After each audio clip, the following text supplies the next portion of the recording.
Elections are referenda, or plebiscites, conducted by politicians to validate decisions or positions that have already been made or taken. I don't remember the last time I had a real political argument in Washington. The discussions are all about who's in, who's out, who's up, who's down, as why should they not be? Because that is what politics has become. But if you want to argue about how things ought to be done, how they might be different, you'll find people's eyes glaze over immediately. They realize real business is not being discussed. If you are Mr. or Mrs. American voter, then elections are a seasonal thing in your life. You know to expect a presidential one every 4 years. Everybody knows how to do that. For the political class, the campaign is permanent. It's always election time. It starts the day you're elected. You have to start amassing, for one thing, your treasury for the next run. The prize goes to the person who can most convincingly appear to be all things to all men. Most people run against the politics of division, which is, so to speak, a negation of the whole idea, because politics is division by definition.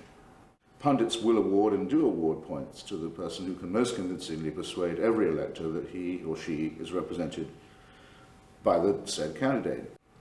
A very large part of the job of punditry is that of reassurance, telling people that they're in good hands, that the system works.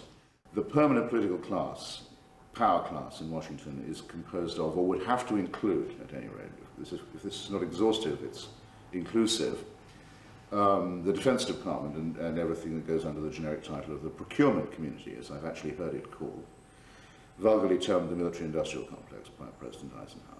The legal community, especially the trial lawyers, the lobbying firms. Then there are the professional political consultants. These people are very important, and they come in at a very high price increasingly, and they stay in Washington all year round.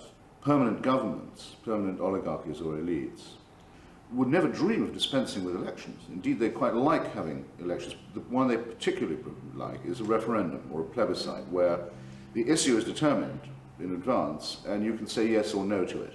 Elections are about themselves. They take place in a parallel universe. They're run by a special and distinct class of person. And the electorate is simply the raw material.